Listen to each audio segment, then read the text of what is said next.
तो मेरी बात सुनो, तुम इधर बैठे कैसे हो? आगे तुम्हारी हिम्मत कैसे हुई? उसने अपने माइक उतारा, कहता जी मेरी इंसल्ट हो रही है। शाद भट्टी 2 टके का साफी जब ये बदतमीजी करे वहीं पे इसकी तबीयत साफ कर। पहले ही उठ के बेचारा भाग गया था वहां से। मैं अगर चाहूँ तो मैं अदालत में जा सकता हूँ। कामरान शाहिद को भी टैक्स किया हुआ। मियां आमिर जो है उनको नोटिस लेना चाहिए। एक अदाकारा है, डांस करने का शौक, कहती है कि मैं तो लातों की भूत हूँ, जब तक मुझे लाते नहीं पड़ेंगी मैं तो बाज नहीं आऊंगी। दीना की हिरासत बने ताकि मैं डांस छोड़ दूं। उसके बाद जाहिलाना मुनाफिकाना गुफ्तगू जो कि सारे पीटीआई वाले करते हैं। आफ्ताब इकबाल, इमरान रियाज जैसे लोग झूठ बोल बोल के अपने पैसे बना रहे हैं। इमरान को डिफेंड करने वाले, इमरान के चेले जितने भी साफी हैं पाकिस्तान के, मैं सबको चैलेंज करता हूँ मेरे साथ लाइव पॉडकास्ट करो। इमरान खान तुम्हारा बाप नहीं है। दुनिया न्यूज पे जो ईशू हुआ उसकी मेजबानी कामरान शाहिद कर रहे थे, उसमें जो कुछ हुआ उसका एक पस मंजर है। असल में काफी अरसे से शाद भट्टी जो है वो मुझे कह रहा था कि मेरे साथ पॉडकास्ट करें। उसका एक मैनेजर है जो मेरा ख्याल है उसके साथ पॉडकास्ट करता है प्राइवेटली या जिस तरह भी। और मैं तो समझता हूँ कि तमाम लोगों को हक है वो जिस तरह मर्जी काम करें, उनके जो भी प्रोफेशनल मामलात हैं। लेकिन वो कामरान शाहिद का प्रोग्राम जो है उसका प्रोड्यूसर भी है दुनिया न्यूज़ में। उसने मुझे कहा कि शाद भट्टी का आपने पॉडकास्ट करना है। मैंने कहा ये बड़ा बदतमीज़ आदमी है और बहुत ही फजूल गुफ्तगू करता है, तो मैं तो उसके साथ पॉडकास्ट सिर्फ एक सूरत में करूँगा कि ये लाइव करे मेरे साथ। लाइव करेगा तो मैं करूँगा, अदरवाइज जो है किसी की सूरत में नहीं करूँगा। ये बाद में एडिट कर देता है। इसने बड़े लोगों के साथ बदतमीज़ी की है और वो लोग तो उसको छोड़ देते हैं, लेकिन मैं तो बर्दाश्त नहीं करता बदतमीज़ी इस किस्म की। ये जो छोटे मोटे साफ़ी नए नए आए हुए हैं, ये इनका काम ही सिर्फ ये है कि इमरान खान जैसे फजूल आदमी जो है उसकी तारीफ़ें करके तो ये अपनी रेटिंग बढ़ाते हैं और उस चक्कर में ये लोगों के साथ बदतमीज़ी करते हैं, ख़ास तौर पर उसके मुखालफिन के ऊपर। तो मैंने जब मना किया तो ये बात ख़त्म हो गई। एक दो दोबारा फिर मुझे शाद भट्टी ने ख़ुद मैसेज किया और वो मुझे कहता है कि इस तरह मैंने आपसे बात करनी है। मैंने उसको जवाब नहीं दिया, ना मैंने इसको कॉल बैक किया ना जवाब दिया। उसके बाद एक दफ़ा फिर उसके यही अंजुम नाम का जो मैनेजर है उसने दोबारा कॉल किया, मेरे मैनेजर से बात हुई और उसने फिर उसको कहा कि भाई वो कह रहे हैं कि लाइव करेंगे, लाइव के अलावा किसी सूरत में नहीं करेंगे। कहता नहीं जो आप कहेंगे वही चलेगा। मैंने कहा ये तो ऐसा नहीं होता, क्योंकि मैंने भी पारस जहाँज़ेब ने भी यही कहा था कि पूरा चलेगा, उन्होंने सिर्फ 45 मिनट्स का चलाया, 1.5 घंटा रिकॉर्डिंग करके। इसी तरह मेरे दोस्त हैं वसीशा, वो तो बड़े ज़बरदस्त आदमी हैं वैसे, उनका मैं शो करने गया तो वो बहुत सी चीज़ें वो चला ही नहीं सके चैनल की पॉलिसी की वजह से। तो मैंने कहा नहीं मैं लाइव करूँगा, पॉडकास्ट करूँगा। तो बात ख़त्म हो गई। तो इसी अंजुम ने मुझे दुनिया टीवी के ये जो दुनिया न्यूज़ का जो शो है इसके लिए बुलाया, ईद शो के लिए। तो मैंने इससे बल्कि कहा कि मैं मुनाफिकीन के साथ नहीं बैठता, तो मैंने एक दो के नाम भी लिए कि ये लोग नहीं होने चाहिए उसमें। उसने कहा कि नहीं, ये जो मजहबी मुनाफिकीन है जो इमरान खान के साथ होते हैं, इमरान खान भी बहुत बड़ा मजहबी मुनाफिक है, मजहब फरोश है बहुत बड़ा। तो मैंने कहा कि ये इस तरह के लोगों के साथ नहीं मैं बैठूंगा। तो इसने कहा कि नहीं वो नहीं होंगे। अब मुझे तो अंदाज़ा भी नहीं था ना कि ये इस तरह शाद भट्टी को भी बुला सकता है। लेकिन एक दिन पहले, शो से एक दिन पहले मैंने इसको पूछा कि शाद भट्टी तो नहीं आ रहा? तो इसने कहा कि नहीं आ रहा। मैंने कहा एक्चुअली मैंने इसे कहा कि मैं कमिट तो मैंने किया हुआ शो, लेकिन शाद भट्टी तो नहीं आ रहा। उसने कहा नहीं आ रहा। अगर ये कहता कि आ रहा है, जो मैंने इसको बाद में बताया भी, टेक्स्ट किया एयर होने से पहले प्रोग्राम, अगर ये मुझे कहता है शाद भट्टी आ रहा है तो मैं इसे कहता कि या तो उसको आने दो या मुझे आने दो, मैं उसके साथ नहीं बैठ सकता। तो मैं कमिट तो मैंने किया हुआ था ना, लेकिन मैंने उसको बता देना था, क्योंकि जिन लोगों के साथ मैं नहीं बैठता, और इसको इतनी अकल होनी चाहिए थी इसके मैनेजर को अंजुम को, कि जब मैं एक आदमी के साथ पॉडकास्ट नहीं कर रहा तो उसके साथ मैं क्यों बैठूंगा, उस बेवकूफ़ के साथ एक टीवी के शो पे क्यों बैठूंगा। तो वो बात ख़त्म हो गई। जब मैं वहाँ पहुँचा शो पे, तो स्टेज पे बहुत से लोग बैठे हुए थे। मलिक अहमद साहब थे जो मुस्लिम नून के लीडर हैं, फिर सुहेल वड़ाइच साहब थे, फिर मुजीबुर रहमान शामी साहब थे, एक शायर थे बड़े अच्छे, एक वो जो एस्ट्रोलॉजर हैं, एक्चुअली वो हैं एस्ट्रोलॉजर हैं, सामिया वो थी, और ये एक एक्ट्रेस बैठी हुई थी वहाँ, और उसके साथ फिर एक कुर्सी खाली थी मेरे साथ। मुझे समझ नहीं आई ये क्या मामला है ना। तो बिल्कुल जब शो शुरू होने वाला था तो एकदम शाद भट्टी आया और आगे मेरे साथ बैठ गया। मुझे बड़ा सख्त गुस्सा चढ़ा। मैंने उसके मैनेजर की शक्ल देखी, मैंने उससे कुछ नहीं कहा, क्योंकि अच्छा नहीं लगता, सारे लोग सीनियर लोग भी बैठे हुए थे। लेकिन फिर जब मैंने इमरान खान की जो असलियत, जो इसकी गलीज़ असलियत मैं बताना शुरू करता हूँ। मैंने जब बतानी शुरू की तो इसने दरमियान में बकवास करनी शुरू कर दी। ये कहता है जी कि वो आप ये करते हैं, आप वो करते हैं। और शाद भट्टी 2 टके का सहाफ़ी है। भाई तू कौन है जो मेरे साथ बात कर रहा है? मैं इमरान के बारे में बात कर रहा हूँ, वो सियासतदान है, मैं भी सियासतदान हूँ। तू एक सहाफ़ी, उसके बूट पॉलिश करने वाला, वो फ़ौज का बूट पॉलिशिया है, तू जो है इमरान का बूट पॉलिशिया है। तेरा मतलब क्या स्टेटस है बेचारे का? तो मुझे इसने टोका। दोबारा जब इसने ये किया तो मैंने इसे कहा मेरी बात सुनो, तुम इधर बैठे कैसे हो आगे? तुम्हारी हिम्मत कैसे हुई? तुम यहाँ कैसे आके बैठो मेरे साथ? और मैं तुम्हारे साथ बैठने नहीं चाहता था। फिर मैंने इसके मैनेजर को सुनाई। मैंने कहा तुमने इसको बुलाया क्यों है? अब वो सारे लोग जो है वो चुप हो गए। मैंने कहा इसको क्यों बुलाया शाद भट्टी को? जब मैंने कहा था कि मैं इस आदमी के साथ नहीं बैठ सकता या मैंने पॉडकास्ट नहीं करनी, तुमने इसको कैसे बुलाया यहाँ पे? तो ये मुनाफिक आदमी है और ये 2 टके का आदमी है। और ये इस बात पर शाद भट्टी जो है ना, वो जो है बेचारे की तबीयत साफ़ हो गई।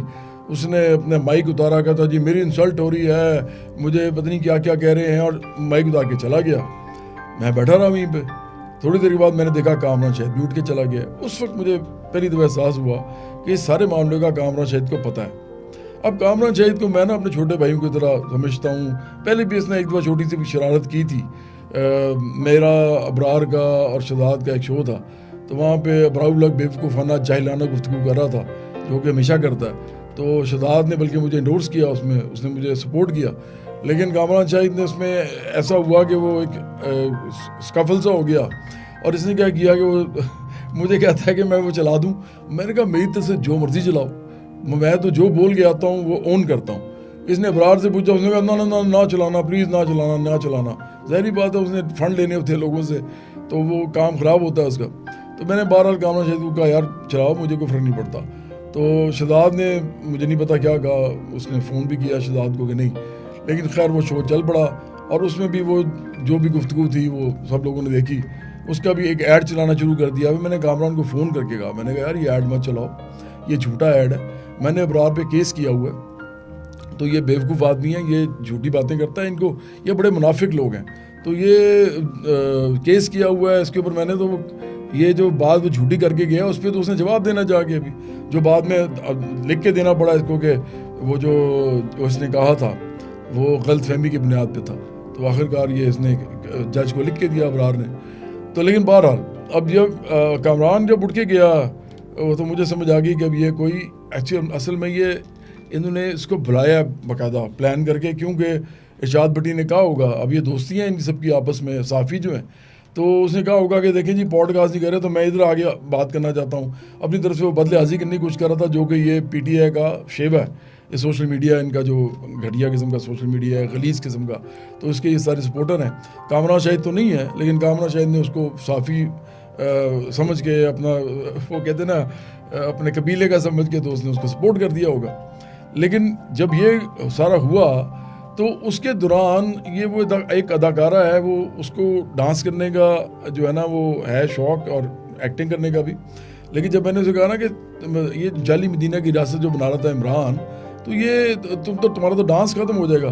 तो वो कहती है कि मैं तो लातों की भूत हूँ, जब तक मुझे लाते नहीं पड़ेंगी उस वक्त तक मैं तो बाज नहीं आऊँगी। तो अच्छा है बल्कि मदीना की रियासत बने ताकि मैं डांस छोड़ दूँ उसके बाद। मतलब जाहिलाना, अहमकाना, मुनाफिकाना गुफ्तगू जो कि सारे PTI वाले करते हैं। मैंने हमेशा ये कहा है कि PTI वाले या तो जाहिल हैं, जाहिल में कुछ नादान भी होते हैं लेकिन ज़्यादातर जाहिल होते हैं, या फिर वो मुनाफिक हैं, और या फिर वो करप्ट हैं। हो ही नहीं सकता कि इमरान खान को सपोर्ट करता हो कोई और वो इन तीनों में से एक ना हो, और या कॉम्बिनेशन ना हो, यानी जाहिल और मुनाफिक भी साथ हो, या मुनाफिक और करप्ट भी साथ हो, या तीनों हो। तो ये होना ज़रूरी है इमरान को सपोर्ट करने के लिए, क्योंकि वो तीनों चीज़ें हैं, वो जाहिल भी है, वो मुनाफिक भी है, मजहबी मुनाफिक है, मजहब फरोश है, और वो करप्ट भी है, जो कि पता चल गया आप सबको।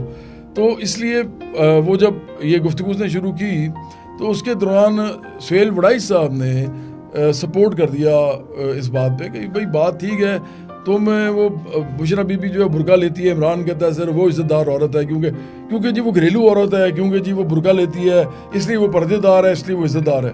तो मैंने कहा भाई बात यह है कि इस मुल्क के अंदर इस वक्त जो है वो सारी औरतें जो हैं वो काम कर रही हैं, कोई पायलट बन रही है। फिर इस तरह और भी हैं जो इंजीनियर्स हैं, डॉक्टर्स हैं, बहुत सी औरतें हैं मुख्तलिफ किस्म के काम करती, वो बुर्का पहन के तो नहीं कर सकती काम। तो फिर एक्ट्रेसेस हैं, फिर मॉडल्स हैं, फिर सिंगर्स हैं। तो इनको तो ख़ास तौर पे अकल करनी चाहिए किस तरह की गुफ्तगू करते हैं कि आपकी सियासत में एक ऐसी औरत जो है वो आ गई है और वो कभी लोगों के ऊपर गद्दारी के मुकदमे बनवा रही है, मतलब बयानियाँ बनवा रही है, कभी वो मलिक रियाज से पैसे ले और अंगूठियाँ मांग रही है।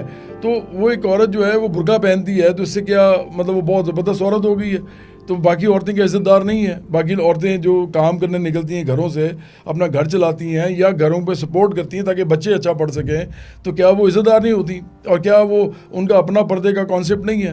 तो ये जो एक फजूल किस्म की गुफ्तगू होती है, ये सुहेल बड़ाई साहब ने कहा भी आप जो इतनी बातें कर रही हैं, उस अदाकारा को कहा कि बातें करी इतनी, तो आप जो हैं वो आगे पर्दे में फिर काम करें, हम भी देखेंगे पर्दे में आप कैसे काम करती हैं। तो आगे से फिर उसने बेवकूफ़ाना बातें शुरू कर दी। मतलब अक्ल ही कोई नहीं है इन लोगों में। अक्ल की बात इनसे मतलब समझना कि अकल की बात करेंगे, ये खुद एक जहालत और बेवकूफ़ी है। मैं तो बिल्कुल नहीं समझता, इसलिए मैं इन लोगों से ज़्यादा बात भी करना पसंद नहीं करता। तो लेकिन उसने फिर क्या किया, उसने सुहेल बड़ाई साहब को उनके बैठे हुए कह दिया कि आप जो है किसी वॉशरूम में सफाई अगर करते हों तो ये आप अगर सहाफ़ी ना होते तो ये वाला आप काम करते, क्योंकि आप औरतों के बाथरूम में जाके सफाइयाँ करते हैं, थपड़ियाँ मारते हैं, पता नहीं क्या क्या। अब ये जाहिल औरत है बेचारी, इसको पता कुछ है नहीं, जो उसके मुंह में आता है वो बोल देती है। लेकिन मेरे सामने नहीं ये बोल सकती थी, ये आप ज़हन में रखें। मैं नहीं किसी को बोलने देता इस तरह की चीज़, और इनको पता है इन सबको मेरे मिजाज का। तो शाद भट्टी तो पहले ही उठ के बेचारा भाग गया था वहाँ से, तो इसको पता था इस और अदाकारा को भी कि मैं मेरे सामने नहीं कर सकती। फिर उन्होंने क्या किया, इन्होंने जान के इससे ये फ़िक्रा बुलवाया, ये जो इसने एक बकबक किया है, और ये कामरान शाहिद को पता होगा, इसकी मैनेजमेंट टीम को भी पता होगा, दुनिया टीवी की मैनेजमेंट को भी पता होगा। पता नहीं है तो उनको पता करना चाहिए। मियाँ आमिर जो हैं उनको भी इसका नोटिस लेना चाहिए कि ये क्या हरकतें कर रहे हैं आपके चैनल वाले, कि मेरे बारे में उसने कोई एक बकबक की और बेहुदा फजूल वाहियात बकबक, और वो मेरे होते भी नहीं की। वो इन्होंने बाद में मुझसे सवाल पूछा, भाई मैं चला गया उठ के, तो तुम अब क्यों करवा, क्योंकि अरशाद भट्टी चला गया, बाद में मुझे कहा गया कि देखें जी शो हम ख़त्म कर रहे हैं, और ये वो झूठ बोला गया, शो मैंने समझा ख़त्म हो गया। वो पता चला जी इन्होंने बाद में अरशाद भट्टी को दोबारा बुला के बिठा लिया, और उसकी तो बेइज्जती हो गई हुई थी, ज़िल्लत में बेचारा मारा गया था। तो मैं चला गया हुआ था उस वक्त तक। तो फिर ये जो अदाकारा है, मैं तो उसका नाम भी लेना नहीं चाहता, बेवकूफ़ औरत है, तो उसने कोई बात कर दी। अब वो बात जो है ये चलाना शुरू कर दिया। तो देखें बात सर ये है कि ये जो लोग हैं ना सारे, ये बड़े ही मैं समझता हूँ कि गैर जिम्मेदार हैं। ये पेशा वराना इनकी जो इंटेग्रिटी है वो भी इसे क्वेश्चन में आती है। ये दुनिया टीवी की जो मैनेजमेंट है उनको नोटिस लेना चाहिए कि कामरान शाहिद और वो जो मैनेजर है अरशाद भट्टी का, पॉडकास्ट का मैनेजर, और इसका जो या मैनेजर है या कोऑर्डिनेटर है, और साथ ये जो अंजुम जो लड़का है, और साथ अंजुम ने जो ये काम किया है कि इसने अरशाद भट्टी का शो भी प्रोड्यूस किया है। तो ये लोग जो हैं, ये एक तो मेरे बारे में बात होती है, मेरे पीछे वो चला रहे हैं। उसके अलावा सुहेल बड़ाई साहब इतने पुराने साफ़ी हैं, उनके बारे में ये फजूल एक चीज़ बार बार चला रहे हैं। और फिर आप ये ज़हन में रखें कि जब अरशाद भट्टी छोड़ के चला गया ना, तो बल्कि मैंने उसके सामने कहा, मैंने कहा देखो साफ़ी जो होते हैं ना, ये होते हैं जैसे सुहेल बड़ाई साहब हैं, जैसे मुजीब रहमान शामी साहब हैं, मैं इनकी इज़्ज़त करता हूँ, ये पेशावर साफ़ी हैं, मेरे घर के बिल्कुल साथ रहते हैं सलमान गनी साहब, मैं उनकी भी इज़्ज़त करता हूँ। ये सारे बड़े साफ़ी हैं, कदावर साफ़ी हैं, ये लोगों के स्पोक्स पर्सन बन के लोगों के साथ बदतमीजियाँ नहीं करते, ये कोई जाहिलाना गुफ्तगू नहीं करते लोगों के साथ। इनको ये भी पता होता है कि ये आदमी किस स्ट्रेचर का है, उनको पता है कि जवाद अहमद कौन है, इसने क्या क्या पाकिस्तान के लिए किया है, इसने ये किस अपने फील्ड का किस लेवल का आदमी है, टॉप के लेवल का आदमी है, इन सबको पता है। तो ये तो ऐसी बात कोई खोखली और कोई ओछी या कोई शोध पुनाई तो करने का सोच भी नहीं सकते। तो मैंने कहा ये दो टके के लोग जो हैं, शाद भट्टी इधर बैठा हुआ था, मैंने कहा ये मुंह उठा के शुरू हो जाते हैं। मैं तो इज्जत करता हूँ सिर्फ इन लोगों की, और इनके साथ इनके लिए इनके मुंह से आप कभी ऐसी बात नहीं सुनेंगे। तो मलिक अहमद साहब ने भी इंडोर्स किया इस बात को, वो जो सामिया लड़की हैं उन्होंने भी किया, शायर ने भी किया, इन सब ने मेरे सामने इंडोर्स किया इस बात को। और बल्कि मुझे कहा मुजीब रहमान शामी साहब ने कि वो जो आपने कर दिया ना उसके साथ वो काफ़ी हो गई है, अब छोड़ दें इसको, और गलत किया था उसने भी। और ये तो मैंने कहा जी मैं तो बैठा हूँ, मैं तो कहीं नहीं जा रहा। उस वक्त तक मुझे नहीं कहा गया था कि शो ख़त्म हो गया। तो देखें ये जो सारा मामला है ना, इसमें एक बात बड़ी इंपॉर्टेंट है समझने वाली, कि जो इमरान खान है ना, इसके ऊपर इनको प्रॉब्लम हुई है, जो भी इनको हुई है इरशाद भट्टी को और उस अदाकारा को। मतलब बेवकूफ़ औरत और बेवकूफ़ इंसान इरशाद भट्टी। और मैंने कहा बड़े ज़ोर से, मैंने कहा इमरान खान तुम्हारा बाप नहीं है कि तुम जो उसके लिए लोगों के साथ बदतमीज़ी कर रहे हो। और इमरान खान है क्या, मतलब मैं उसकी असलियत जानता हूँ, उसकी असलियत रोज़ बताता हूँ। तुम अगर पागल हो, तुम अपनी मतलब उसका किरदार ऐसा है, दो शादियाँ तोड़ चुका है, एक बेटी को छोड़ के भाग गया था, अदालतों में धक्के खाती, और छोटी सी बच्ची थी वो, और जुल्म किया था इसने उसके साथ, और अब इसलिए ताकि उसकी माँ से शादी ना कर सके। तो ये जो लोग उसकी इतनी सपोर्ट करते हैं कि आप अपनी बहन बेटी की शादी कर सकते हैं इमरान के साथ, मतलब कोई अकल की बात होती है जिसका किरदार ही कोई नहीं है, अखलाकियात ही जिसकी कोई नहीं है। मुझे नहीं फ़र्क पड़ता कि वो अपनी पर्सनल लाइफ में क्या करता है, लेकिन ये तो पक्की बात है ना कि एक बच्ची फिर रही है अदालतों में और उसको छोड़ के भाग गया है। इससे बड़ी बेगैरती क्या होती है? इससे बड़ी बेगैरती हो सकती है कभी कोई? ऐसे आदमी पे एतबार कैसे आप कर सकते हैं? जो आदमी अपने बच्चों का सगा नहीं है, अपने बच्चों का, मतलब इसके अपने 2 बेटे जो हैं वो तक इससे मिलने नहीं आते, वो उनका सगा तक नहीं है। ये अपने मुबश्शिर लुक़मान के मुताबिक ये अपने वालिद का सगा तक नहीं था, इसलिए कि उनके साथ भी लड़ाई इसकी रहती थी, और इसकी हर वक्त जो है अपनी बहनों के साथ भी लड़ाई रहती थी। हर एक ने बताया वो रेहाम खान की आप किताब पढ़ लें। तो ये आदमी तो अपने अपनों का सगा नहीं है, ये तो किसी का भी सगा नहीं है। उसके अलावा भी जहांगीर तरीन से पूछ लें आप, अलीम खान से पूछ लें, तो ये इस पे एतबार कर रहे हैं आप। ये आदमी नाकाबिले एतबार आदमी है, ये बड़ा घटिया आदमी है, और ये बड़ा ही सख्त किस्म का बेगैरत है, क्योंकि अपनी बेटी को छोड़ के भाग गया था। तो अपनी बहन बेटी दे सकते हैं आप ऐसे बंदे को, आप, और आपको लगता है कि वो बस जाएगी इसके साथ, तो आप इस बंदे को इस मुल्क का वज़ीर-ए-आज़म बनाना चाहते हैं दोबारा? ये इस काबिल है कि इसको वज़ीर-ए-आज़म बनाया जाए? इसका किरदार है ये? मुझे समझ नहीं आती कि आप लोगों की अकलों में पत्थर पड़े हुए हैं, आप पागल हैं। एक आदमी क्रिकेट खेलता था तो उसको आपने कहा जी कि हीरो है जी हमारा, तो हीरो तो उस हद तक है ना, क्या उसको अपने वज़ीर-ए-आज़म बना देना है? तो ये जब मैं सच्ची बातें करता हूँ इनका बेड़ा गर्क हो जाता है, क्योंकि जब मैं, करोड़ों लोग मुझे जानते हैं, जब मैं बात करता हूँ तो इनकी मुसीबत इनको पड़ जाती है। मेरी एक सियासी पार्टी है, हम लोग अपनी सियासी पार्टी के मंशूर पे खड़े हुए हैं, हमारा मंशूर आम लोगों की पार्टी बनाना है, तो इन लोगों का बेड़ा गर्क हो जाता है। तो ये है सारी बात जिसकी वजह से ये लोग बदतमीजियाँ करते हैं। और ये तो जाहिल लोग हैं, इनको तो पता ही कुछ नहीं है। इन्होंने रेटिंग लेनी होती है, इन्होंने पैसे कमाने होते हैं, इन्होंने यूट्यूब पे अपने वो कहते हैं ना फैक्ट्री लगाई हुई है सब ने। तो मैं तो सच बोलता हूँ, मैं तो हक की बात करता हूँ जब भी करता हूँ, तो मुझे तो कोई इस तरह की पैसे वैसे नहीं चाहिए। हम तो अपने पैसे लगा के बल्कि आम लोगों की सियासत कर रहे हैं, हम तो कुर्बानी दे रहे हैं बहुत बड़ी। ये लोग पैसे बना रहे हैं ये इमरान की तरफदारी कर करके। लेकिन आज इमरान, जिस तरह मैंने कहा कि आपका बाप नहीं है, आप मेरे साथ नहीं कर सकते बदले हाजी। मेरे साथ जो साफ़ी इस तरह की हरकत करेगा मैं उसकी तबीयत साफ़ कर दूंगा। और मैं एक बात आपको बता दूं इरशाद भट्टी के बारे में, तमाम जितने भी इस वक्त लोग हैं, जर्नलिस्ट हैं, बड़े बड़े एंकर्स हैं, मीडिया के लोग हैं, और भी बहुत से लोग हैं, ये सब जान लेंगे जैसे ये अब आदमी next time, engineer Mohammed Ali Mirza हैं जैसे मिसाल के तौर पे, इसने हर एक के साथ जाके बदतमीज़ी की है। जब ये शाद भट्टी आपसे बदतमीज़ी करे, वहीं पे इसकी तबीयत साफ़ कर दें, वहीं पे इसको वहीं घुसा दें, ज़मीन के नीचे से, नीचे जहाँ से ये निकला है बेचारा, ये बौना सा है, बकबक करता है बस सारा वक्त, पता पुता से कुछ नहीं है। अभी भी मैं इसको चैलेंज करता हूँ कि मेरे साथ एक लाइव पॉडकास्ट कर ले, लाइव करेगा, लेकिन ये भाग जाएगा। ये सारे के सारे भगौड़े हैं। मैं पाकिस्तान के सारे जितने भी इमरान को डिफेंड करने वाले, इमरान के चेले जितने भी साफ़ी हैं पाकिस्तान के, मैं सबको चैलेंज करता हूँ मेरे साथ लाइव पॉडकास्ट करो।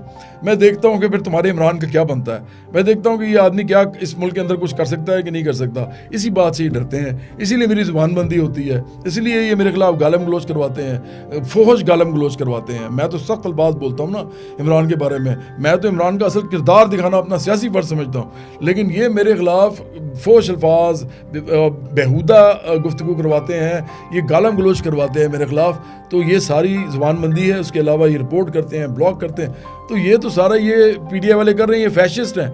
इनके साथ जो कुछ भी हो रहा है ये बिल्कुल ठीक हो रहा है, इसलिए क्योंकि ये खुद भी यही करते थे अपने ज़माने में, और फिर अभी तक ये मेरे जैसे लोगों के जो है ज़ुबानें बंद करने के लिए ये बाकायदा एक ब्लॉक करने का एक सिलसिला इन्होंने शुरू किया हुआ है। तो जो फैशिस्ट हैं, फैशिस्ट खुद हैं, उनके साथ फैशिज्म ही होना चाहिए ना, और क्या होना चाहिए। तो मुझे तो उनसे कोई हमदर्दी नहीं है। हाँ, मुझे ये लगता है कि इमरान को माफ़ी मांग के अपने मालिकों से, जिनके बूट पॉलिश करके ये मुलाजिम वज़ीर-ए-आज़म बना था, उनसे माफ़ी मांगे और बाहर आ जाए। अगर वो माफ़ी इसकी कबूल कर लें, अगर वो इस पर एतबार कर लें, क्योंकि इस पर तो एतबार करना भी बड़ा मुश्किल है ना, कहता कुछ है करता कुछ है। तो बहरहाल मैं तो सिर्फ ये कह रहा हूँ कि इस मुल्क के अंदर जो सहाफ़त है उसको गंदा ना करें। कामरान शाहिद को भी ख्याल करना चाहिए, दुनिया न्यूज़ को भी ख्याल करना चाहिए, मियाँ आमिर जो है उनको नोटिस लेना चाहिए इस पूरे मामले का, और दुनिया न्यूज़ की जो मैनेजमेंट है उसको भी इसका ख्याल करना चाहिए।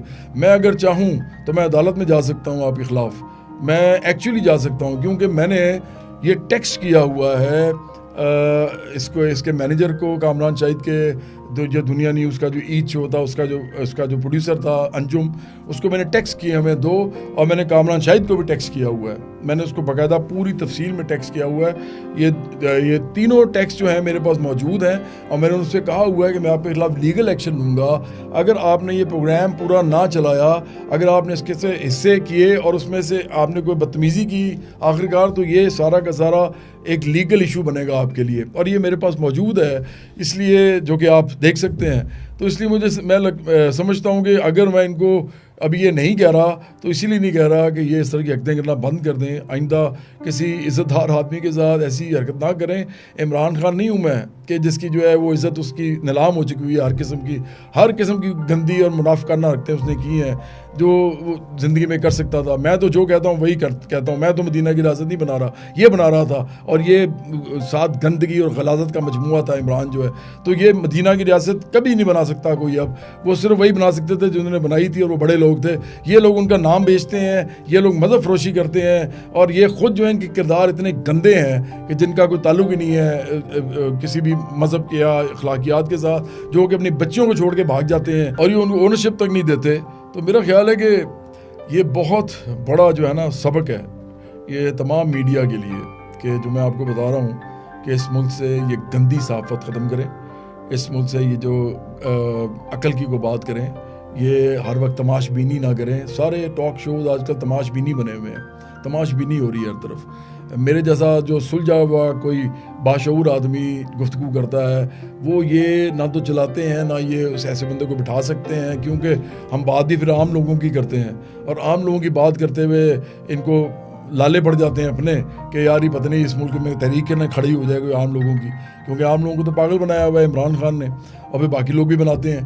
तो इसलिए उनको तो पता ही नहीं है कि उनकी असल मसला तो उनका रोज़ी रोटी का है। जो इमरान खान के जेल में रहने और इमरान खान के जेल से बाहर आने दोनों से हल नहीं होगा, वो सिर्फ उस वक्त हल होगा जब ये लोग अपनी एक सियासी कुव्वत बनाएंगे, जो ये सिर्फ बराबरी पार्टी के अंडर बना सकते हैं, जो बनी ही सिर्फ आम लोगों के लिए है, इनको मुनज़्ज़म मुत्तहद करने के लिए एक बैनर के नीचे, ताकि ये लोग खुद इलेक्शन लड़ें, खुद अपनी पार्टी बनाएं। इनमें कोई अमीर सरमायादार जागीरदार माफियाज ना हो, खरबपति अरबपति लोग ना हो, यार खुद लोग अपनी क्राउड फंडिंग से 1 करोड़ 2 करोड़ लोग मेंबरशिप करके उसको चलाएं इस पार्टी को। 1 करोड़ लोग सिर्फ 100 रुपया देना महीने का तो 1 करोड़ रुपया बनता है। तो आप सिर्फ देखें 100 रुपया क्या होता है, एक महीने का सिर्फ अरब रुपया बनता है। मैं बता रहा हूँ तो 12 अरब जो है वो साल के बनते हैं। तो पार्टियां तो आराम से चल जाती हैं इससे। सिर्फ आम लोगों को मुत्तहद होना होता है, आम लोगों को सिर्फ अपनी पार्टी बिल्ड करनी होती है जिसमें कोई अमीर आदमी नहीं आ सकता। और मैं देखता हूँ जब आम लोगों की पार्टी बनेगी तो इनको वोट कौन देगा, इन अमीरों को।